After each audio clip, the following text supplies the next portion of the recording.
on, chief among which is the issue of unemployment for young people, where young people are desirous of getting real solutions this time round to the issue of unemployment in the country, especially in as far as taking advantage of the digital revolution is concerned, because you and I will notice that world over, the world is now embracing digital trends. Everything is moving away from being doing things analog to focusing on doing things digital. I mean, we've seen things like mobile money, things like the Internet of Things, where almost everything that we do, financial transactions, communication, is going digital.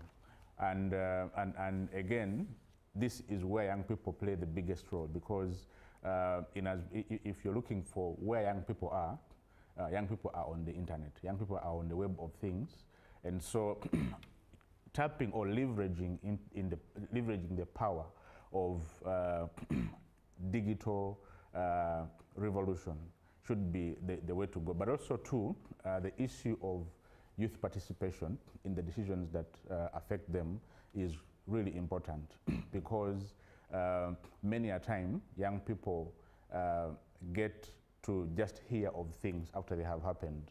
But of course we do have the youth leaders that are, who are representing us, for example, in Parliament. Yes. Do you think their voices are heard?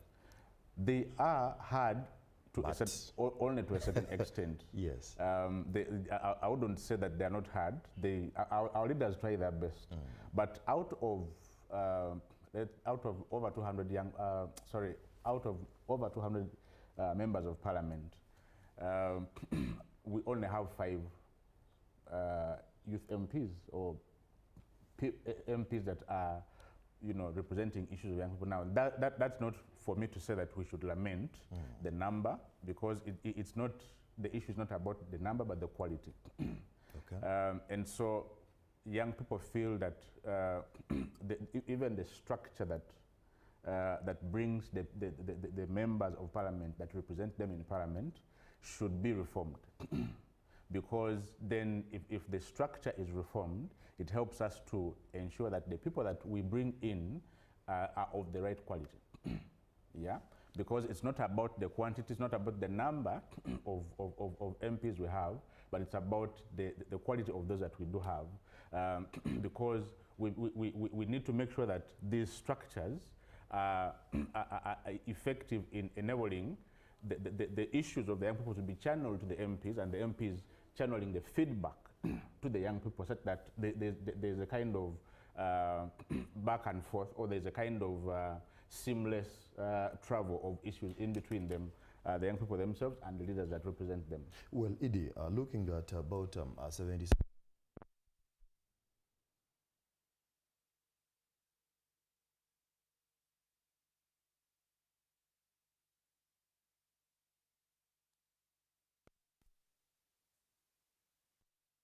Really needs to be done, because the government has tried to put a lot of structures in place to ensure that the youths actually engage themselves in such initiatives to see how best they can get these skills. And these are things you're talking about that you feel they need to be adjusted to, but how far can we go as far as that is concerned? Thank you so much. I think the government has tried, yes, but like I said, I think there's still a lot that has to be done. One, I think the government needs to invest in digital infrastructure, because young people are into innovation, into the world of developing apps and all, and so we need to create the right enabling environment. Invest in spaces where young people can come together to create, to create and take advantage of what is available to them in the digital space. But also in as far as creating the right enabling environment is concerned, there's one issue that we have talked about over and over that the government has not paid so much attention to, and that is the issue of the minimum wage. Because as long as I mean, you and I have seen the president several times go, to launch manufacturing factories or industries in different parts of the country. And each and every time he does that, he emphasizes the fact that we are creating or we're opening the doors of opportunity for young people, for young people to access such and such a number of jobs. But to what extent, what does it benefit for a young person or for young people to it's not about getting a job, but it's about being gainfully employed, So most of these spaces where, young people get to get employed, they are underemployed, They are employed, a person has a degree, but they're employed in casual, labor. Someone has spent a good number of years in school, right from primary to university, but then they get to getting a job, and they're supposed to be working as a casual laborer. But Edie, do we still have to look at the issue of looking for jobs instead of starting up our own jobs? Because, for example, the president has started up all these initiative skills, you are aware. Yes. They have the skills now, they do have the knowledge, but how far have the youths gone to start their own businesses so that we stop lamenting and calling upon government? Because if the government has done their role anyway, what about you as a youth? Now, the government, yes, has created, and that's what I was talking about, that one, it's about, yes, it's about creating the space for young people to create employment for themselves, and that's why I emphasize the issue of digital, creating digital spaces for young people to innovate digitally. But beyond that, you talked about the skilling program that the government and the president has invested quite a lot in. Many a time you'll realize that most of the skills that the government lays emphasis on are basic skills, tailoring and all. But for us, we believe that if the government could take time to add value onto these skills, the strengthening, like I said, it's not about the quality. So I mean, the quantity is about the quality. That is the point you should drive home then. Yes, that it's not about the quantity of the number of programs available, it's about the quality of the programs available. So instead of making these programs basic, for example, instead of saying we are skilling 500 or 1,000 young people in tailoring, how about we add value to that skill and say, we want to skill them in fashion and design, because it's not about a young person having a skill to okube chiraka on someone's, so to speak, on someone's cloth.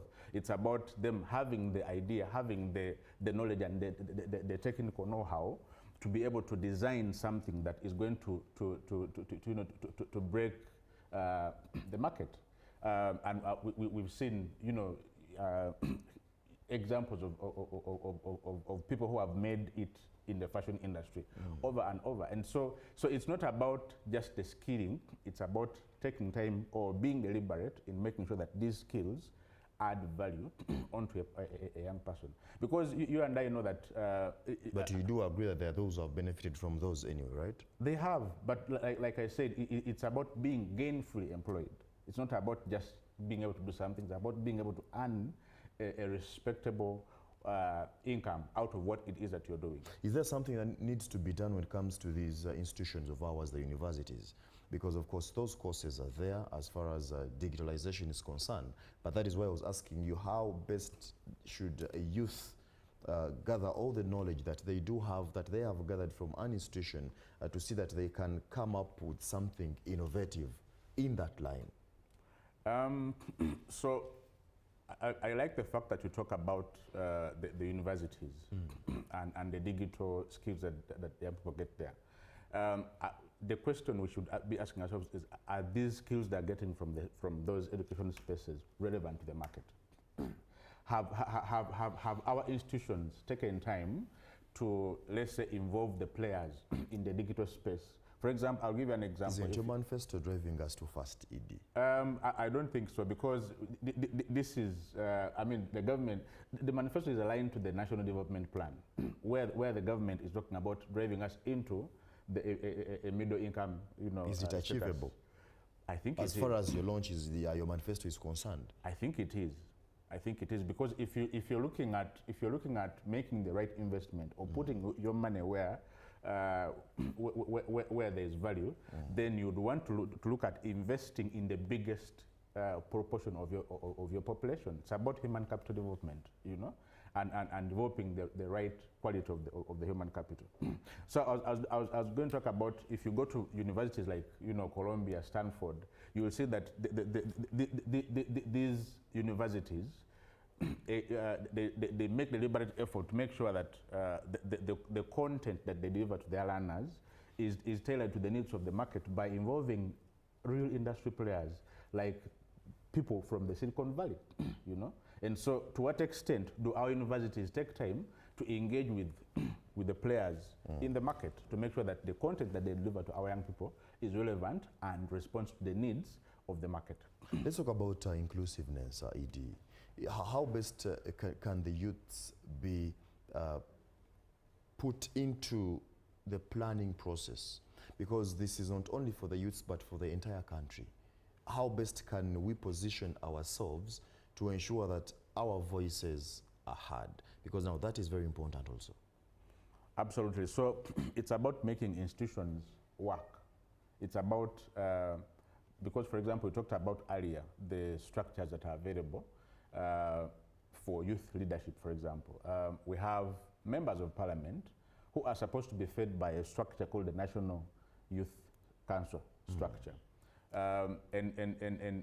But incidentally, the day when we were launching the manifesto, the chief guest was the chairperson. The guest of honor that launched the manifesto was the chairperson of the National Youth Council, Mr. Jacob Eru. And I remember in that space he talked about, you know, the need for us to effectively finance the structure, because that is the official government structure, where all issues of young people are supposed to be channeled to the decision-making spaces, to ensure that all policies, all programs, all plans, all budgets are inclusive of the issues of young people.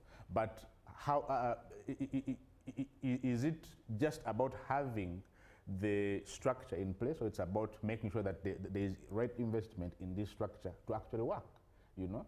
So many a time you'll find that that most of these structures are there, especially at district level, but they're redundant because they don't have the right resources to work. He talked about, for example, over the last couple of years, initially, before he came to office, he said that most of the district youth councils do not have a bank account, you know, which meant that, I mean, if you don't have a basket where your resources are deposited, then it means you don't have resources. It means you're at the mercy of the goodwill of some individuals. And so it's about being deliberate to make sure that these structures actually do work. On that very point, if the youths actually constitute about 77% of the population, do you think the elders are suppressing the youths when it comes to decision making? I would say yes and no. I would say yes, they are suppressing, because, like I said, they're not. They are investing, but not enough. You know, and if you deny me the right resources for me to be effective, then you are in a way suppressing my utilization of the space you've given me. But it will never be enough, ED. If they're investing something for the youths, I mean, we must appreciate as well. We do appreciate. Because even if you look at the manifesto. A minute, even when we bring here the different ministries, yes, even the Ministry of Finance is crying themselves, they don't have enough money to run their budget. Even the Ministry of Health, the Ministry of ICT, I mean, ideally every docket. Why don't we appreciate what we have in place? Again, let me take you back to what I said. If you look at what the manifesto says, our manifesto actually acknowledges the good work that the government has done. We're not saying that the government is not doing anything, but we are saying that for the biggest proportion of your population, I think there is need to be deliberate to invest more. That's number one. Number two, it's not about making political pronouncements. It's about being able to actually go ahead and actualize or do the actual investment that you have promised to. And that is why we want, beyond just launching the manifesto, we want to be able to hold our leaders accountable. We want to be able to use the manifesto as a tool for us to continuously engage with the leaders that be in the different spaces at national and local level to ensure that the issues that they agree to are being actualized. But also to the part of the no that I mentioned about elders suppressing young people, the no bit has to do with the young people themselves not being able to take advantage of the opportunities that are available to them. It's one thing for the government to create these spaces for you, but you also have a role to play as a young person. And so, like one wise man said, you can take a donkey or a camel to the water source, but you can't force them to take the water. And so, if the government has created a space for young people to take advantage of, recently we had the youth elections, right from the village level. They are still ongoing up to the national level. Yeah, actually, I remember they postponed, and a new date has to be set. Absolutely. But when you look at the level of involvement, the level of participation of young people, it falls below the par. And that's part of what we have been trying to do. Have young people failed? Is there a fear for young people to come on board? That could as well be the point. In Uganda, what someone could actually call okwefe byaweka. You understand? Because the elders come out clearly and say, Idi, that please come on board. This is your time. All right? But is there fear for youths to come out and say, hey, we are here, we want this? The honest truth is there's no fear. I think the youth need, one, they need information, the right information, to be aware of these opportunities for them to participate. But also, two, young people need to be skilled. Yeah. So there's need for deliberate programs targeting young people, building their skills or their leadership skills to be able to take advantage of these spaces. So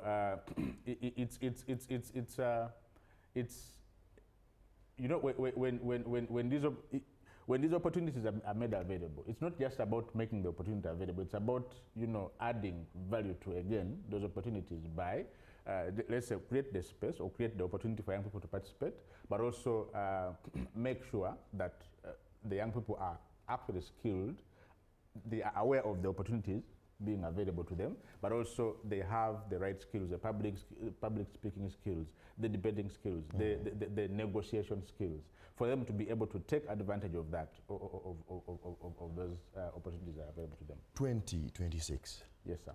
That we do have the general elections. How best can we tap in that source, in that gap, to ensure that we also have a stone that has to be felt by the government to ensure that the new term that is coming ahead of us, we are somewhere? Thank you, sir. I think one is for us to be proactive and not reactive. And that's the gist of the National Youth Manifesto.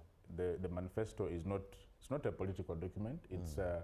It's an engagement framework or an accountability agenda, if I may call it that. Yeah. That it's about being proactive in letting the leaders, the prospective leaders know that this is what we want. This is the Uganda that we desire for you to bring into reality for us as young people. And so it's about not waiting for the leaders or the prospective leaders to tell you what they are going to do for you if you give them their vote, but it's about being able to tell them, taking the first step and telling them, what, this is what we want. And so the young people, we need to take advantage of the fact that we have been able to put these issues together ourselves, because this is a youth-led agenda. So if the young people themselves have put this together, let them own it and run with it, to the leaders. But also, most importantly, young people are often told that they are the leaders of tomorrow, but they are here today. They are here today. And so 2026, it's about young people taking advantage of the spaces available to them to take up leadership and take the issues themselves, because it's not just about the 5 MPs, it's about the parliament as a floor. Okay. You know? Because we have seen, over time, we've seen quite a number of young people come in as directly elected MPs. But beyond that, one time we were doing a program far up there in Karamoja, where we were training and mentoring young people to take up leadership. And at the end of that program, I was amazed that one of our mentees took up the mantle and vied for the position of the LC5 chairperson, and they were elected. They were at the time, they were the youngest LC5 in the country. And so young people should take advantage of leadership opportunities at all levels. Edie, we have 3 minutes to go. How organized are we as youths? I am a youth. How organized are we to ensure that we hold our leaders accountable, but also make sure that whatever we put on table actually comes out fruitful? How organized are we? We have the manifesto. Okay, we have the manifesto, we have the issues ready to us. But? Sorry? But it's about making young people aware of these issues as they are. It's about young people being able to know that, oh, look, this is the agenda that we have. But also, number 2, it's about us taking, again, like I said, picking the issues and running with them and making them available to the leaders, making them aware that these are the issues we want you to focus on over the next 5 years. Okay. You know?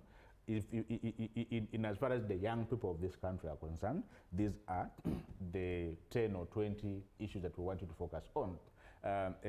But also, too, the manifesto is not about elections. The manifesto is a tool for continuous engagement. And so, how do we make sure that the government, you know, or the leaders at different levels implement this by continuously engaging, even beyond the election? Your last remarks, Edie. Our time is up. I know we could talk up to tomorrow with issues concerning this. Your last remarks, Edie, in 1 minute.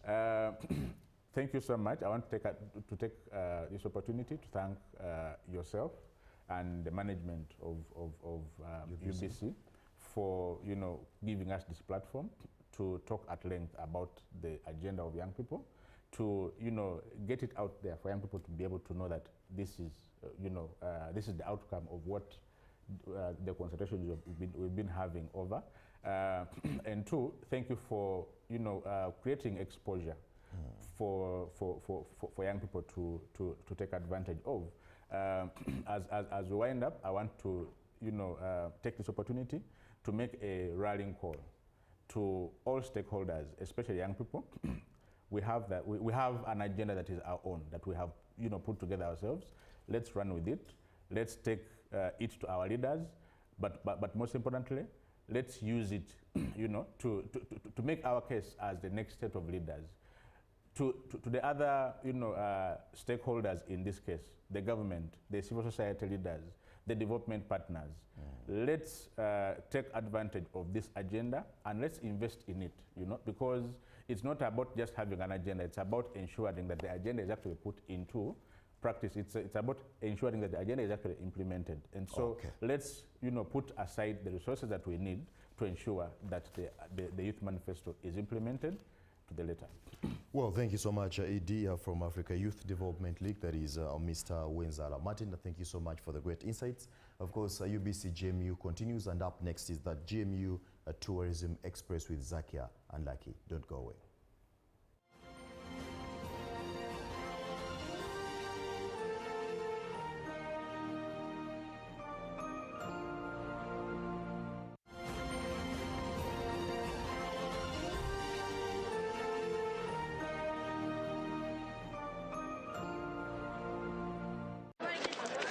Juko. Yo. Hawachikuwa.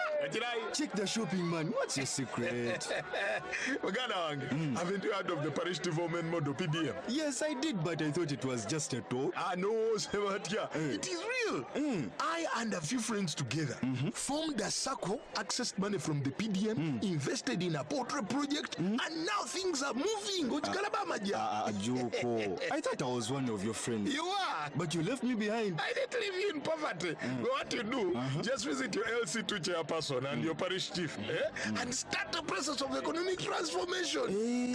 Just like that. The parish development model is an initiative from the government of Uganda through the Ministry of Local Government designed to transform all lives of Ugandans for the better. PDM, my parish, my development, my life. Hello, Kampala, Uganda. In response to the national call of strengthening the traffic security, Good Products Group HGO brand has officially launched the Rider Selection Campaign. Registration is now open. Visit www.riders.hgo.com. Complete your registration now for a chance to win exciting prizes including motorcycles, exclusive HGO gift boxes, and official rider vests, all while promoting safe riding awareness. This is how to participate. Pay the registration fee, invite 3 friends to form a team of 4, and your registration fee will instantly be refunded. Begin your journey of honor today. Don't miss this opportunity. Join the challenge, promote road safety, and become a pioneer rider. For details, visit the official Good Products website at www.hgo.com or call toll-free 0800-335-555 or visit our offices at Kingdom Kampala 3rd floor to register now and win prizes worth millions. Live from UBC Studios in Kampala, this is Good Morning Uganda.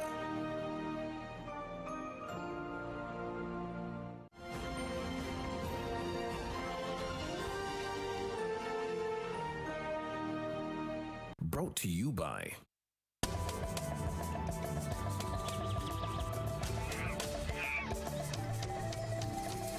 Uniquely Ours. Explore Uganda. This morning, we are privileged to host the British High Commissioner to Uganda, who has come here to join hands with us in this campaign of Name and Save the Rhino, which is a national campaign for this country. She's here to see the rhinos to be named, the juveniles, and really support of other colleagues and friends from the world to be able to come and join the campaign. So it's a great campaign that we are having. The Ministry of Tourism working with the Uganda Tourism Board and working with the Uganda Wildlife Authority and the private sector, including you, the Fourth Estate. And we want to appreciate you so much. So it's a great day. The Name and Save the Rhino campaign is aimed at raising funds to support rhino conservation in Uganda. At the moment, we have 48 rhinos here in Ziwa, but we are going to reduce the numbers. We are actually taking 20 rhinos to Ajai Wildlife Reserve, and 28 rhinos will remain here. And after that, we're also going to have rhinos in Chidepo National Park. We shall come to Murchison Falls. So we are having a 10-year strategy, rhino conservation strategy, that is being rolled out. And this is just one of the activities. And all this is in the name of conservation, developing tourism, and diversifying tourism products and services for Uganda. When we do this, we create more jobs. When we do this, we make sure we conserve for generations so that our children and grandchildren can see and enjoy these animals. And so I want to call upon all Ugandans. Conservation, tourism is everybody's business. Let's come up as patriotic Ugandans and join this cause. Now, the naming and the Name and Save the Rhino campaign is going to climax on the World Rhino Day, which is 22nd September this year. And we are happy to have one of our honorary wardens, His Excellency the President, Yoweri Museveni, coming to preside over this function here. And I want to invite all Ugandans to come. Now, the naming is part of the relocation plan. At the moment, we are working on the preparatory activities for Ajai Wildlife Reserve. We are working on the fence because, as you know, the security of the rhinos is paramount. We are working on an intelligence fence. We are building ranger outposts. We are building accommodation. We are manipulating the environment to make sure that the rhinos have a suitable environment and ecosystem where they are going to be able to thrive. We are doing this as a way of expanding tourism products and services, but also making sure that we have our genetics sorted out so that we don't have any breeding here at Ziwa. That's why we're trying to take away some of the animals so that we can have good genetic diversity that is being assured in terms of conserving our rhinos. So the relocation is not going to be immediate, but rather after the preparation of Ajai Wildlife Reserve, which is already underway. The contractors are on site in Ajai. They have started building the fence. They are working on the accommodation. They are working on the ranger accommodation. They are working on water reticulation, because as you know, rhinos have to go into an ecosystem which is already manipulated with low grass where they can survive, but also they wallow in the mud, so they need water to drink and make wallows to be able to survive as a cooling effect. So the work is going on the ground, after which we shall do the translocation. We have given ourselves up to December this year to be able to finish the critical infrastructure that requires to be in place for us to be able to move the rhinos. So we think and believe that as soon as the infrastructure is finished in December, the animals will move to Ajai. And we think this can be the Christmas gift for Ugandans and non-Ugandans who would like to go and see the rhinos in their natural environment. Today we're at Ziwa Sanctuary, about less than 2 hours away from Kampala, where we've been multiplying the population of one of the big five, which is the rhino, the rhinoceros. And it gives me extreme pleasure to see that the work that we started all the way back in the 2000s is now starting to bear fruit. We've multiplied the population from 6 to 48 rhinos. So we've invited a few of our stakeholders, partners within the diplomatic corps.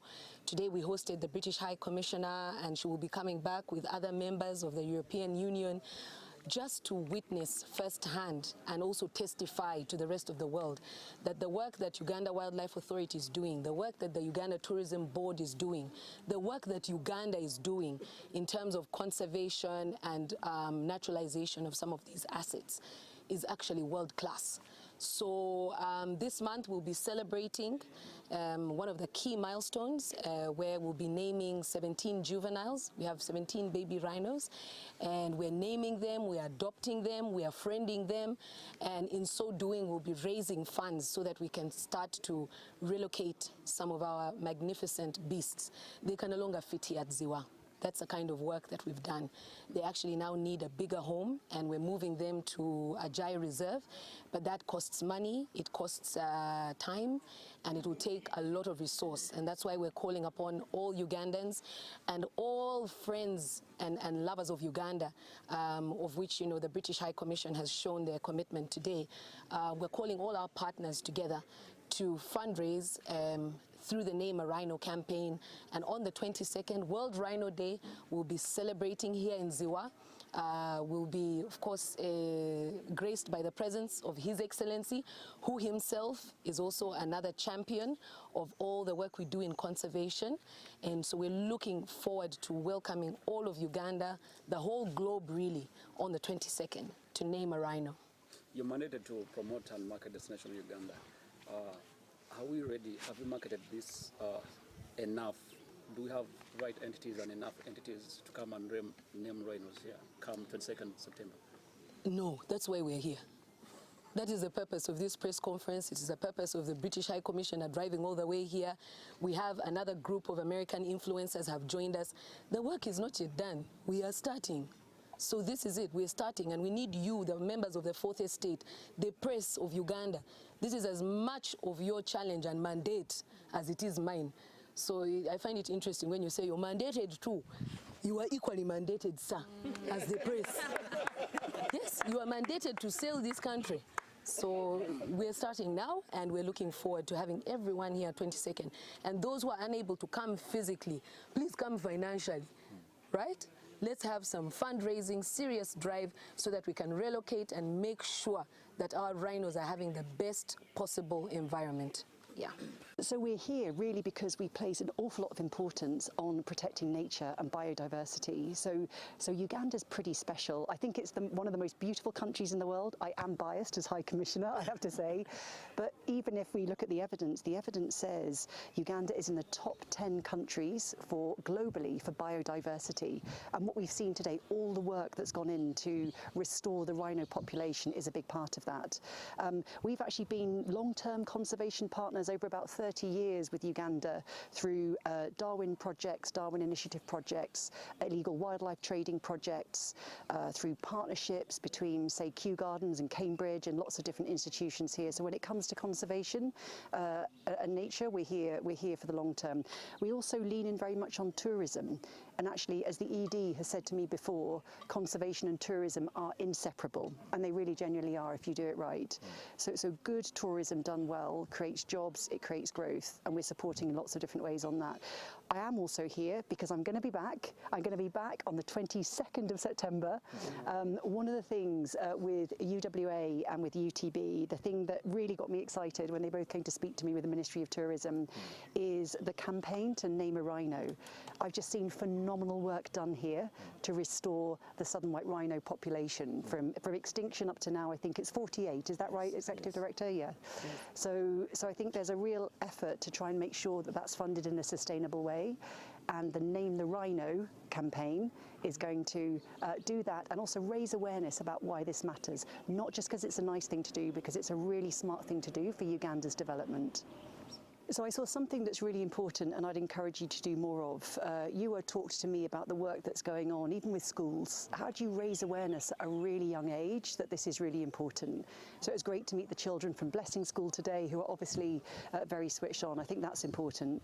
The second, we're all pragmatists. There is pressure on land, there's pressure from the demographics, and people often say, well, why do rhinos get more coverage than people?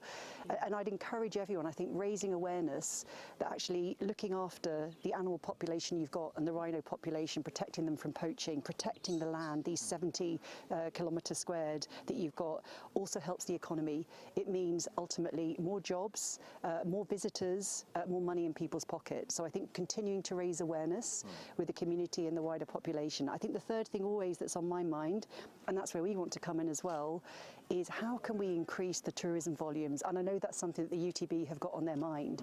GDP is about 6.6%, or tourism is about 6.6%, I think, of GDP. UK's in your top visitors, but I'd love it to be even more. There are things that get in the way, and we can work on some of those things together.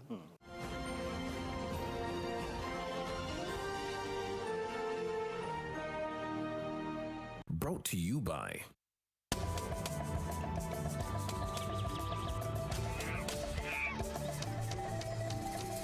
Uniquely Ours. Explore Uganda.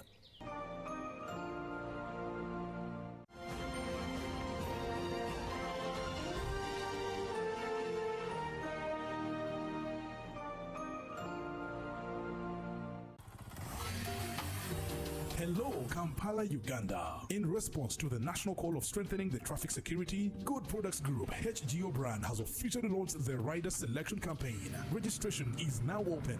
Visit www.riders.hgo.com. Complete your registration now for a chance to win exciting prizes including motorcycles, exclusive HGO gift boxes, and official rider vests, all while promoting safe riding awareness. This is how to participate. Pay the registration fee, invite 3 friends to form a team of 4, and your registration fee will instantly be refunded. Begin your journey of honor today. Don't miss this opportunity. Join the challenge, promote road safety, and become a pioneer rider. For details, visit the official Good Products website at www.hgo.com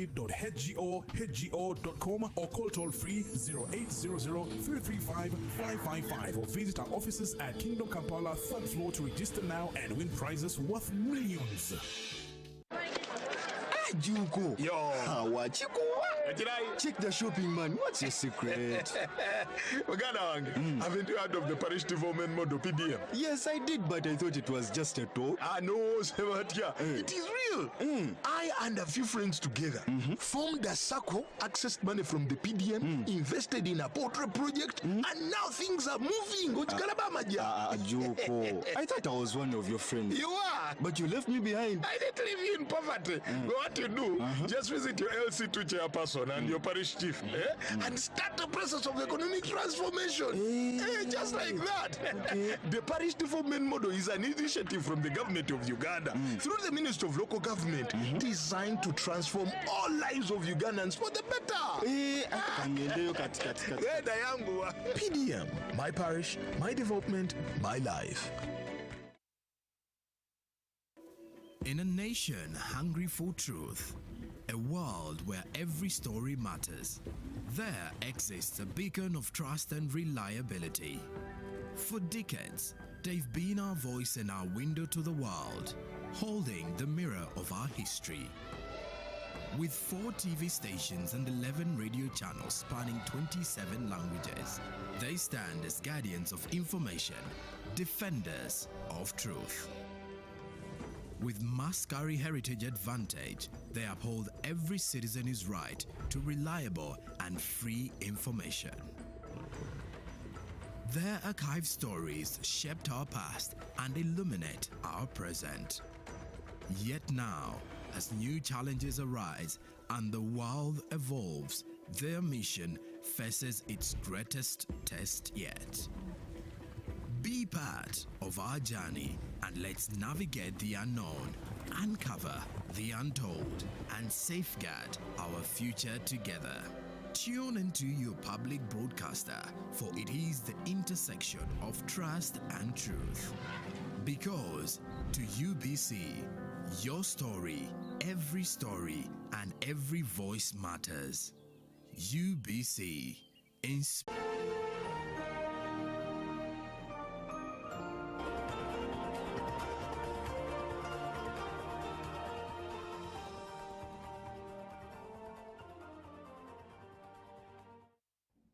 Good morning and thank you very much for keeping it with us on UBC TV. Welcome to Good Morning Uganda Agenda. I'm Robert Chirabo Nyonyintano.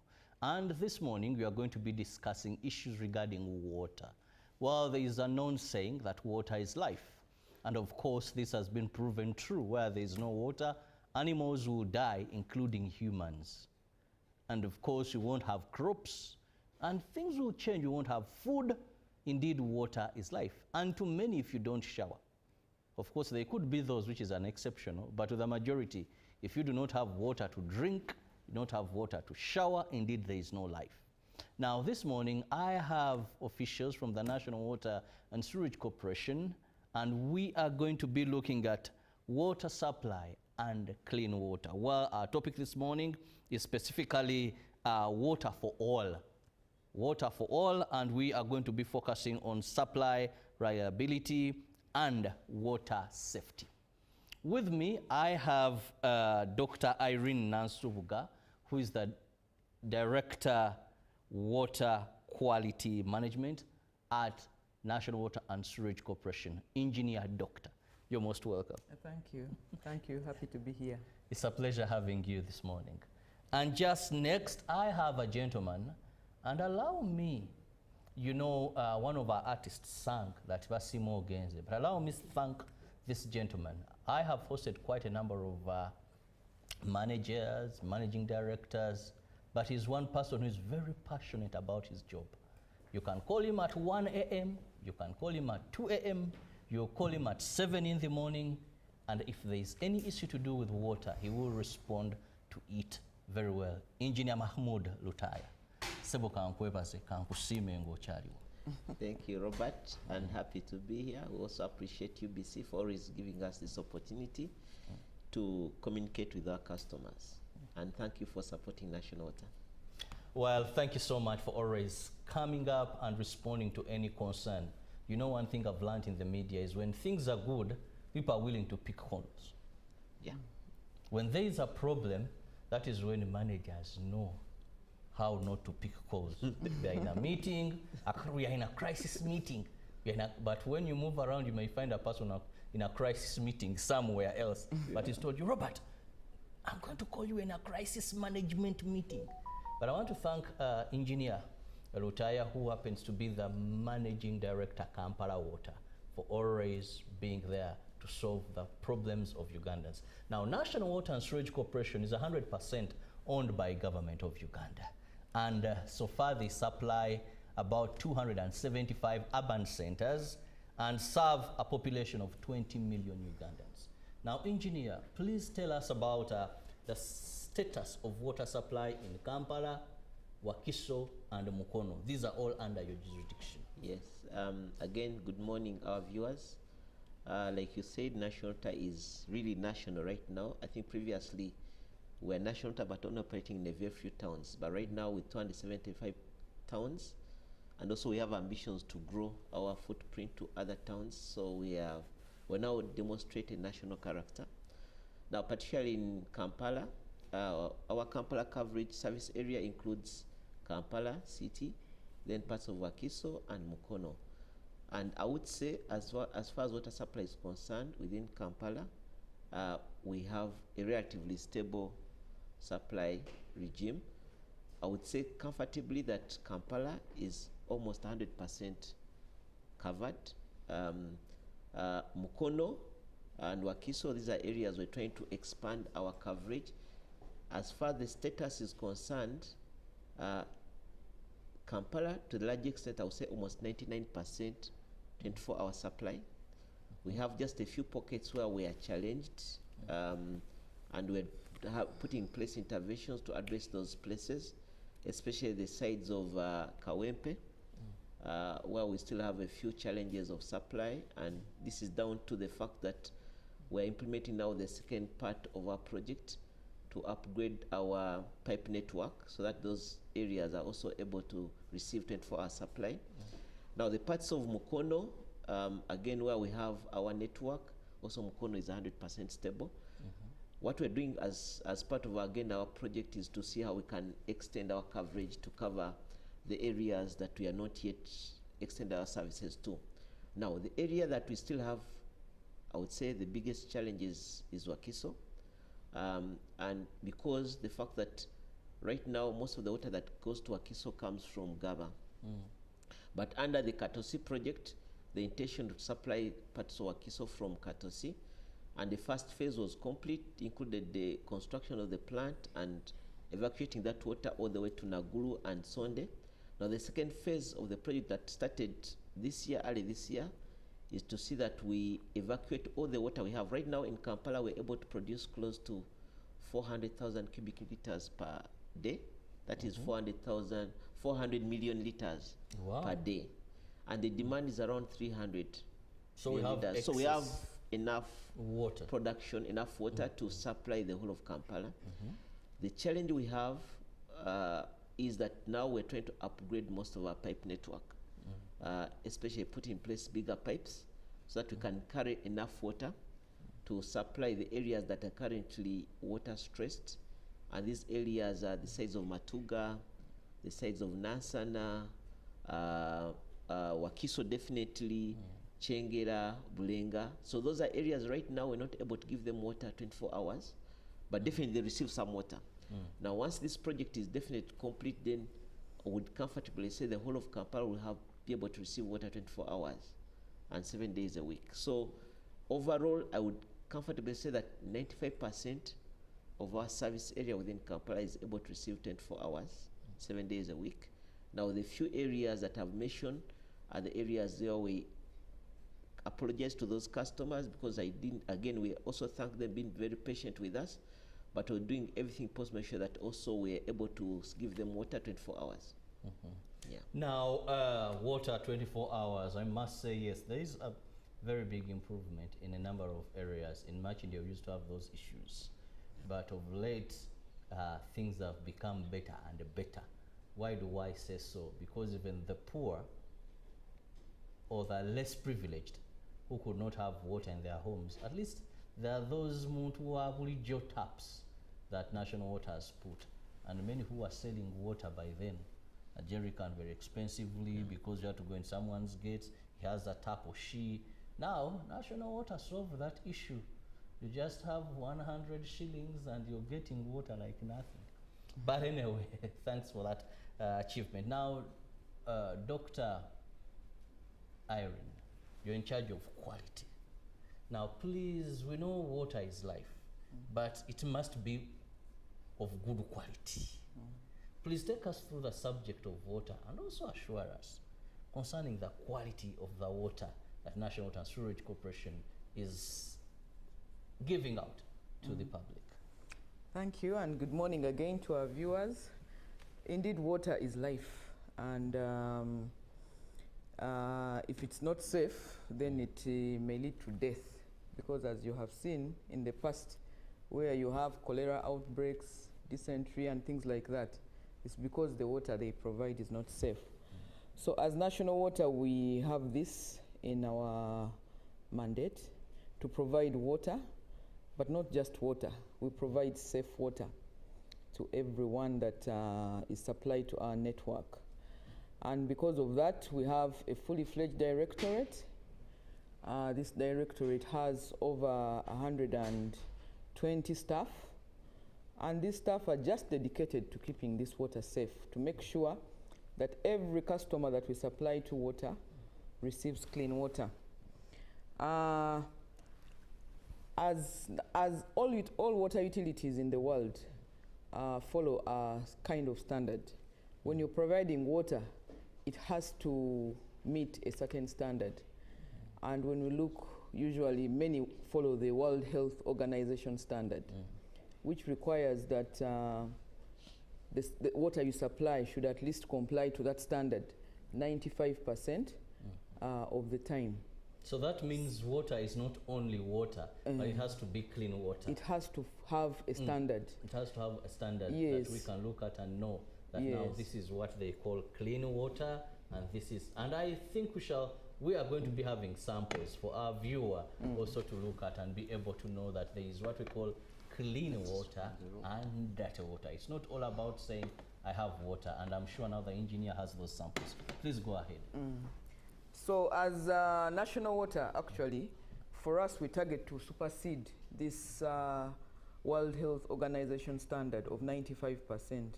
Our samples comply 98%, over 98% of the time. So we have to make sure that the water we supply is safe. We also employ we work with other stakeholders, UNBS, we worked with the Ministry of Water from the Water Resources Management Department to audit our samples. So when they audit our samples, it means they take a sample, we take a sample, we all test and we see, is the quality okay? And all the audits we have done with UNBS and Ministry, they've all complied. They show that our water is very safe. So our target is always met, and therefore our water usually complies. When we treat our water, maybe I'll just follow through and explain how our water is when we treat it. Usually this is the raw water that we get from the lake or from the river or from the underground. And usually when systems are designed, you have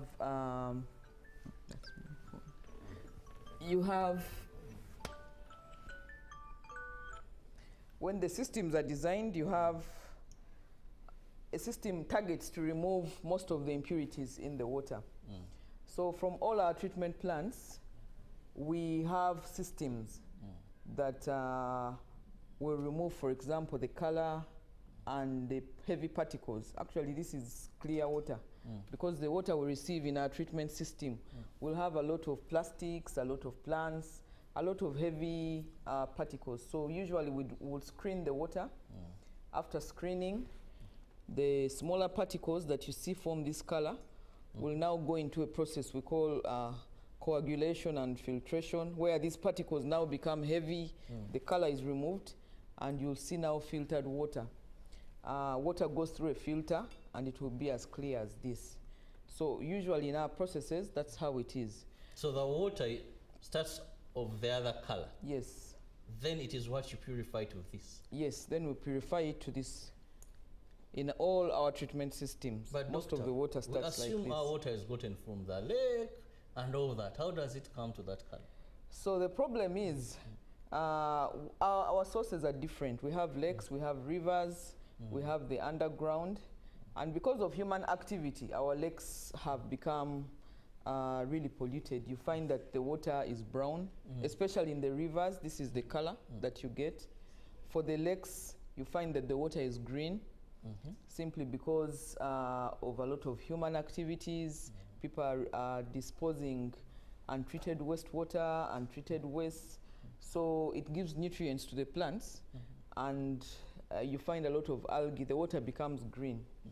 So somehow, when the water is like this, you have to employ treatment systems.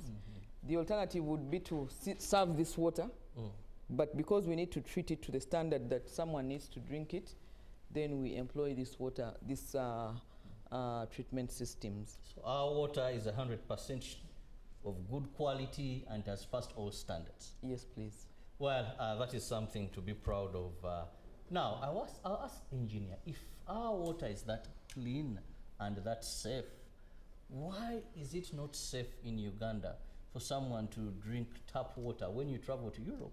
Even if you're taking drugs, you just go to our water in your house, turn on the tap and then get water, take your medication. If you want to take water, unless you want very cold water, you just open and get a glass and drink. Why not here?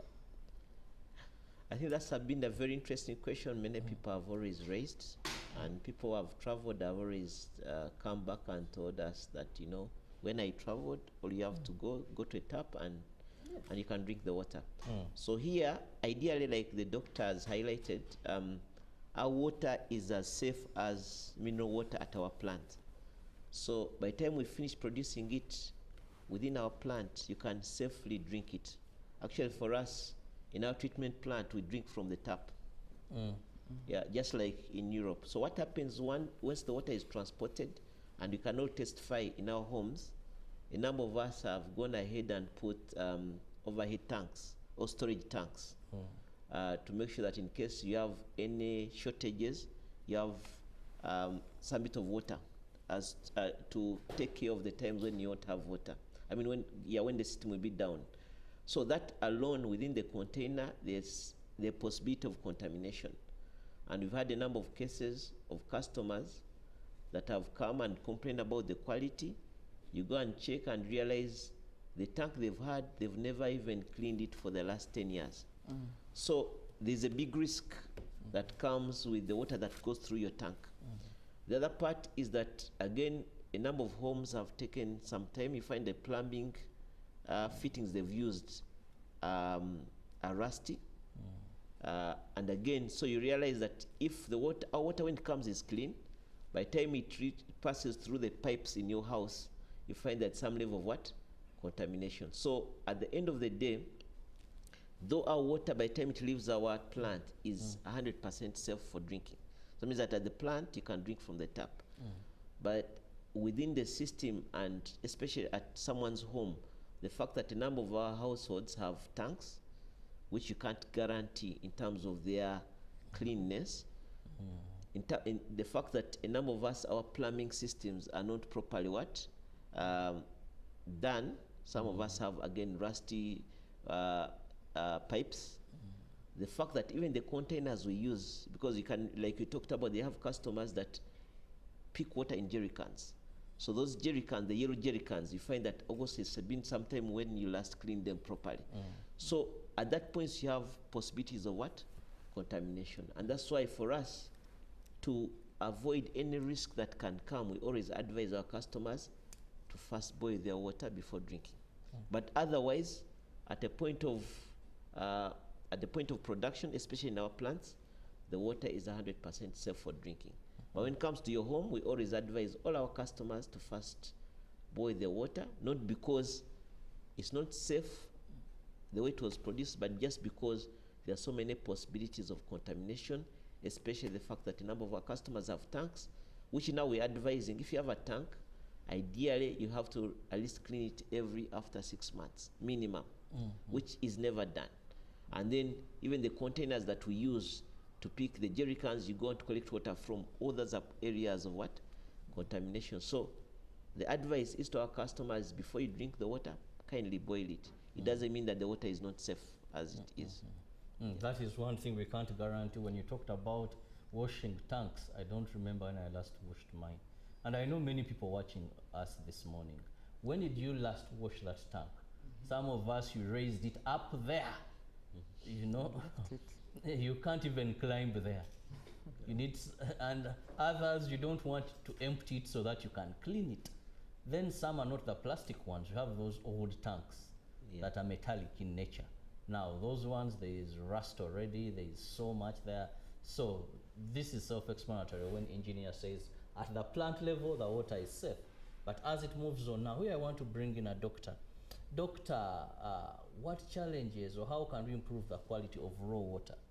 That is because at one time I read an article, I think that was by Dr. Silva Gisha, when he said, because we've contaminated our sources of water, National Water and Sewerage Corporation is spending so much on chemical, on what you use, I'm not a scientist, to bring water from that color to this color, or from green to this color. So what can be done? Yes, thank you. And I think I'll start from that statement. Because when you look at the cost of treatment of water, for example, if we look at just Gaba here, 20 years ago, is far much less. Actually, it's like 10 times less than the cost of water. Treating a cubic meter of water without saying, okay, maybe the population has increased, but just looking at the cubic meter. And the color of water never used to be like this. So some of the challenges we have is the contamination, or how people are discharging wastes into the channels, into the lakes. People, when they wait for the rain to come, they open up their wastes, they go into the drains and then to the lake. We have people who are with petrol stations or washing bays are discharging water into the channels and the lakes. We have industries that are discharging polluted water into the lake. So the quality of the water has changed with time, and this has tremendously increased our costs. We request that populations, everyone who has any kind of discharge towards the environment, should make sure the water they discharge is cleaned and is safe to be discharged. Also, when you come to the solid waste, the particles, plastics, caveras, plants, logs, these interfere with our pumping systems. Because of that, they block the systems, so the maintenance costs for our pumps has also gone high because of that. The population needs to also be informed that I think I'll emphasize what Engineer Mahmoud has said, the GM. Keeping the water quality clean at your premises. We do the very best to bring it to you clean. We actually have staff throughout the network taking samples on a daily basis to make sure the water comes clean. But when it comes to the customer premises, the tanks are not cleaned. The plumbers they use are not professional. You find a plumber that has connected a pipeline into a septic tank. So with time, the pipe corrodes and gets holes. Then maybe after 5 years, you start seeing grey water flowing in your sink. And then you call National Water, oh, there's a problem with your water. Yet you connected your pipe through a septic tank, and now you have sewage flowing into your tanks, into your pipes. So the public needs to be sensitized on how to safeguard the environment and also safeguard the water quality that we provide. Now, still more light on that, engineer. How best can we ensure the quality of our water at home, since we know that it leaves the plant very safe to drink? Give us some tips. Yes. Yes, as households. Yeah, I think as households, it starts from the beginning, how we plumb our houses. I think we always agree there's nothing that comes cheap. We always have a tendency of going for cheap fittings, cheap pipes, and at the end, it becomes very what? Expensive. So it starts from, the journey starts from when you're plumbing your house. We have to make sure, and the places we're talking about, Europe, they put in place standards that there's particular fittings you can use for home. And those fittings guarantee that at least the water will always be what?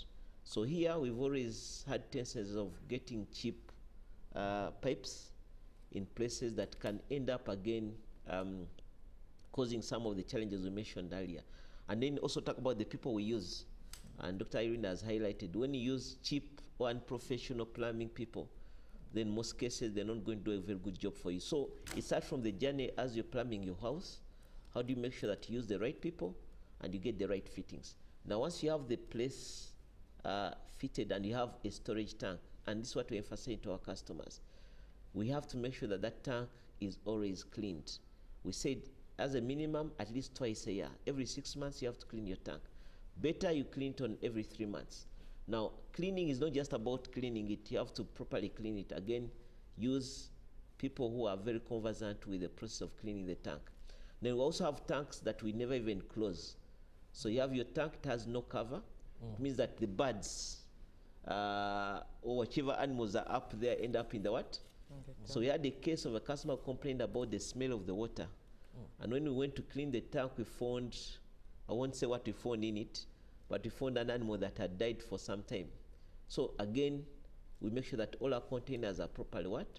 Clean now. The other mistake that again customers make is, because we want to harvest water from the tanks, we've combined harvest water with piped water. So you find that during the rain season, the water we are harvesting from the rain ends up in the same tank. Remember that roof has a lot of what? Dirt. Yes. So all the dirt ends up in the tank. Then once the rain ends, then you're using national water. So you've mixed all the dirt from the roof into the same tank and then supplying your home. So again, comes down to the person who used to plumb, but also how do we separate the two systems so that we don't allow contamination to occur. Then lastly, the containers we use definitely, because again, a number of our customers don't have even the water in their homes. That means that they're carrying water in jerry cans. So also, those jerry cans we use, we have to make sure that we are also regularly what? Clean, just like the other tank we talked about. So I think it comes down to our responsibility as our customers, that if we are going to use this water for drinking, we have to make sure the containers we're using are clean, make sure that our houses are properly plumbed, but also make sure that the storage tanks we have are also regularly what? Cleaned as well. Very informative information there for you. Now you can send in a message, a WhatsApp message. Please don't call this line. That is the number on your screen. Use that number and send me a WhatsApp message. Just like Iota from Zirowe, I'll be reading your message to the guests I have in studios this morning. Iota from Zirowe and many here. I'll be reading all the messages this morning. I want my guests to respond more to messages. But please, let's keep in context because the guests I have a topic of the day. Engineer Mohamud can answer to anything, but I think Doctor may answer only issues regarding quality. So issues of meters have become meters according to the messages I'm seeing. Then people not receiving water is also another message I'm seeing here. Okay, please keep the messages coming in. I'll have time for them. I still have some more minutes to go into the messages, but send your message now, not when the show is done. Please, so if you have a message, send it now. That is the number on your screen. Please use that and I'll be reading your messages. Now, coming back to you, Doctor, how does an ordinary person tell that this water is safe? A layman, how? You know? Okay, for safe water, for sure, a layman may not really know how safe the water is, because if you look at this water, it's clear, but you may not know the bacteria inside there. Yes. Because bacteria have no color. They have no, So you'll see the water and it looks safe. Maybe what you can guarantee is that the water we supply for it is safe. But well, one can look out, in general, one can look out for how clear the water is. They can also smell the water to see if it's not smelling. Are there any visible particles that you can see? Those are the simple ways that you can test the water. But when it comes to the microbiological point, you might not know which water is safe. In 2015, we had an outbreak of typhoid where people would drink water from, water was packed in bottles, served to the population, and they kept drinking. They thought it was clean. It was clear like this. But because it was from springs, it had a lot of typhoid. Many people got sick, and there were actually some deaths because of that. So the water will be clear. It's relatively clean, but you may need more tests to find out is the bacteriological quality. Are there bacteria in the water? And then that's when you'll know that it's clean. So of course, as national water, we have to ensure that all this is taken care of. So if you have a source that you trust like national water, then you rest assured the water is safe. Now, allow me to go to the questions because they are flowing in like rain. Now, beginning with Engineer Muhammad, this is for you. Engineer, who steals our meters? And how can we protect the meters? Because meter theft is a very big challenge here in Nankurabye.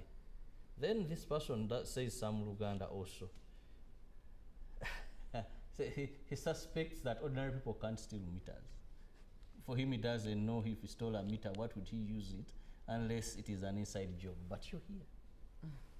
Yes, of recent we've been experiencing a big challenge of meter theft in Kampala. There are parts where it has been very prominent. Machindi is one of them. Nankulabi is one of them. There's a time when we woke up on a Sunday and a number of meters had been picked. And then it's a very good question to ask who is stealing these meters. We've had previous cases where, again, we've worked with the communities using community policing, and we were able to apprehend a number of people, and these are guys who are using these meters as scrap. Now, some of the meters have some useful metal elements, so they pick them and go and melt them downtown there, and they're able to sell that scrap. So those are some of the people we have been fighting with. For them, they look at it as scrap, yet it's a very valuable asset. Now, it's a very big challenge we're facing, but also still working together with the customers and the community is something that we can really deal with. The cases we had, again, the communities were able to, because the people who are stealing them are the same, a number of them are those scrap dealers.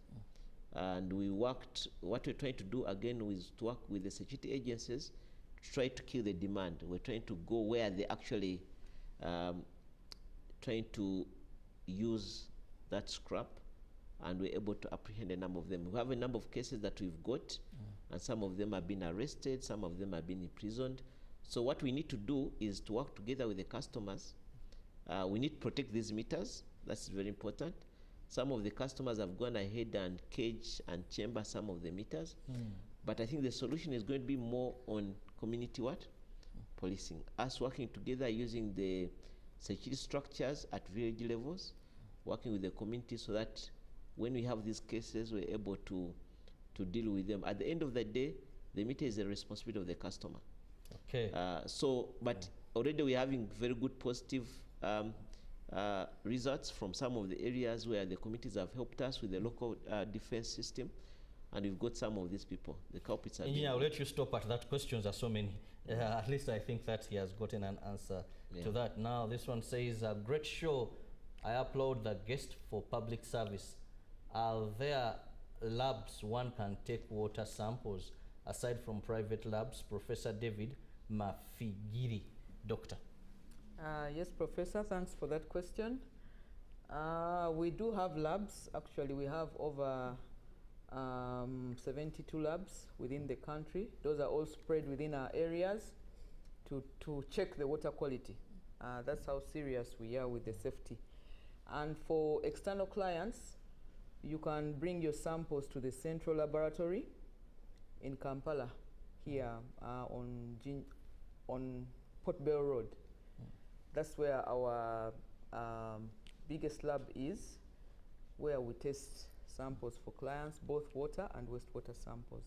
Okay, now this could be engineer. National Water is cheating the consumers. The meter readers are using guesswork. They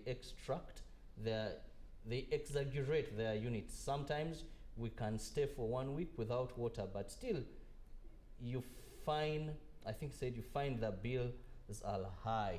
Engineer Mohammed, if I don't have water, then where does the billing come and how can it be high? You see, our system is in such a way that we bill you after you've used. And that's, I think we're still the only entity that does that. Most people now, they charge you before you even use the service.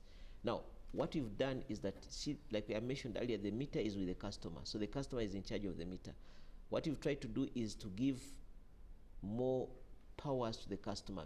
If you doubt the meter, you can actually read the meter yourself. So when you get the bill, it captures the current reading. You have the ability to cross-check with the meter which is on your premises whether the meter that the reading that has been captured on our bill reflects what is actually on the what? On the ground. So a customer has all the powers to question our bill. Where you're not comfortable or you feel like you've been cheated, you can cross-check the reading our meter readers have captured vis-a-vis what the meter is actually reading. And if you have any problem with any of that, then you approach any of our offices, will have that issue resolved. Okay, then I have another one. Please send me your name.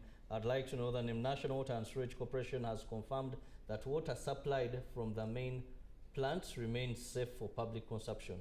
Nevertheless, water stored in households and community tanks may be at risk of contamination due to poor storage conditions. To strengthen public health and safety, we recommend the engagement of more youth at community level within the Kampala metropolitan area to monitor storage. I think this one is, please let's keep them short as well.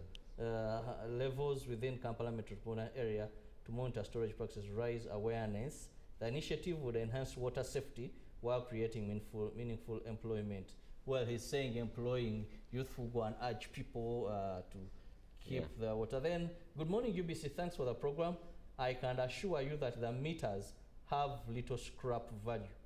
These meters are stolen by insiders. Some unscrupulous National Water and Sewage Corporation staff sell them to new customers. This is Abase Basili from West Nile, Doctor. Well, no, time may catch up with me. But this issue still, Doctor, they say that there is very little for scrap dealer, that these are meters stolen by your people and then they are selling them to and I remember there was a time when you had meter shortage. I don't know how you've gone far with it. But you apply for a meter, and here I found people. I'm called Robert Chirabo Nyonyitono. I have Mahmoud something, the meter at my place. And the interesting thing is, I don't know how these meters were working. Are they also built because they're installed? What happens? The bit is that in our system, it's very hard to use a stolen meter because our system is designed in such a way that all the meters are registered. So once the meter is stolen, it's basically disabled. It can't be used anywhere within our system. So it's not possible that someone steals a meter and again uses it in our system. Now, definitely, like I said, the meters might have low scrap value, but the scrap dealer doesn't look at it that way. You understand? Well, that low, he looks at it as that's what he's picking. Tell you, meter, and indeed they bring a meter. No, most of the meters, and that's why we're trying to now to communicate our customers that if you want a meter, go through the right system. Now, definitely there are people who have got water illegally. You haven't followed the right system. Someone has given you a meter, that meter is not registered in the system. And when you get it means that you have illegally connected yourself to the system. And then you're going to be fined. So again, there are customers that have been taken advantage of. They're given a meter illegally, and the customer also knows it that he has got that meter illegally. and that meter is never even read into our system. So again, these are things that customers need to be aware about, that if you want a meter, you have to go through the right system, and if a meter is stolen, definitely in our system there's no way it can be used. Okay, now I have one. I think this will be my last question. He's Nimusima Henry. I was given a non-functional meter. It's now 2 years. These people keep sending the bills. Sometimes a worrying bill. Here in Kaboko, okay, this is in Barara, but still we can't say that. He says he got a non-functional meter but receives bills. I think, again, if your meter, like I said, we've tried to give most of the powers to the customer. If you have a problem with the meter, then definitely you raise it to our offices. We'll have the meters checked. They will be serviced. They will check whether the meter is still functional. We have a meter lab, just like you have the water quality lab. We have a lab where we test. Every meter we take to our customer is first tested to make sure that it's functioning properly before we bring it back to your premises. So if you are not comfortable as a customer that your meter you feel is not registering very well, you raise it, bring it to our attention, we pick that meter, we go and test it, we service it, then we bring it back, even with a workshop report to confirm that this meter is working properly. So a meter is like any mechanical equipment. Definitely it can get stuck, but again, we have measures to make sure that it's properly serviced. And if we find that it's no longer going to be used at all, then we have to replace it. So we have cases where meters are replaced because they're no longer functional. But again, this is where we have an interaction with our customers, where you have such concerns, we bring them to our attention and make sure that we deal with them. Now our last one to Doctor. This one says, yes, Doctor. I had one here, I think, but I got that question. He was saying, Doctor, thank you for the water quality, but the speed of water is also disappointing. As you mind quality, mind also the speed. Here in Nankulabye, water comes at a very slow speed. Yeah. I don't know that slow speed. The pressure. The pressure. So, Doctor, yes. Yeah, that's the pressure, and we have areas of low pressure. Yeah. I think I would. So I think those ones, the people, the customers in Nankulabye, like I talked about in Kampala, we have a few pockets that we are experiencing now, the cases of low pressure. What we're trying to do is upgrade our pipe network, because we realize the city is also growing now. In CBD, the city is growing vertically, so you're seeing a lot of apartments going up, and you realize some of this infrastructure you have there was meant to serve more or less a bungalow setup. Now with the expansion, realizing means that we have to also upgrade our infrastructure. So we're doing a number of upgrades that side of the city, especially now, to make sure that we boost the pressure. And once that project is done, then definitely the customers in those places will definitely realize the improvement. But again, I would request the customer maybe to get in touch with us, that particular area. To some of the cases are localized, means that it might not be affecting everyone else, but again, that particular place. And could also be the fact that even internally, you have a few challenging and plumbing issues that once they are solved, you realize that the pressure will improve. Well, the messages are so many, I cannot have all of them dealt with this morning, but one thing that has come out is, yes, one said, Robert, we need more about meters. I'll ask Engineer Mohamud and of course Vivian and Uncle Sam to organize another time. Yes. And there bring me your experts with meter issues. Because some are saying you don't have the meters. Here someone says, is this Moses? No. He says, we need a change in the department. They don't have the meters. So you need to explain, do you have the meters? No, we have the meters. So we have enough meters to supply, or to, especially right now, if you're applying for a connection, we're able to do it within the shortest time possible. The meters are there. Now, again, it's a matter of, like you mentioned, communication. Some of the customers are told there are no meters because of different intentions. But I can assure our customers that we have the meters. If you have any challenges in respect to that, kindly approach our offices. So yes, we shall. But also going to have a session on meters. Yes, on meters, because I have questions on meters. Who tampers? Someone here said, someone said, I can knock his meter, then you took the meter. There is so much. Let's just have another show for meters specifically, and we'll explain that. I'll just give my guests each a minute for your parting shot, and I'll begin with the doctor. Thank you, Robert. Thank you viewers for listening in. I would like to reassure you of our commitment to supply you very safe water as national water. That is our mandate. We have to supply the safe water, not only just supply the water, but it has to be safe. So we are committed to that.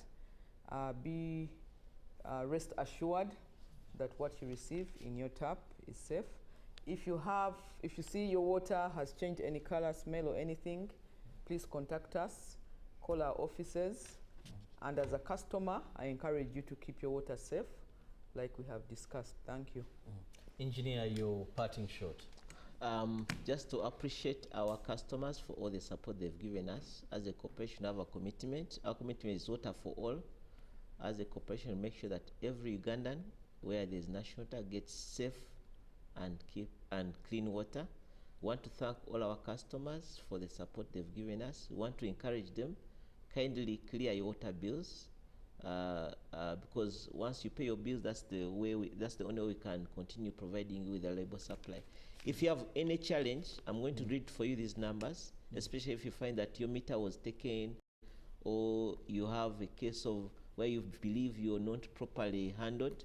You call these two numbers, 0788 161568. I will repeat that number, 0788 161568. Another one is 0788 705891. 0788 705891. So where a person has taken your meter, someone has requested for Chidogo, where you believe the service was not properly given to you, kindly call any of those numbers and make sure those issues are addressed. Well, thank you so much, Engineer Dr. Harriet Nasubuga, and also Engineer Mahmoud Rutaya. Thank you so much for your time.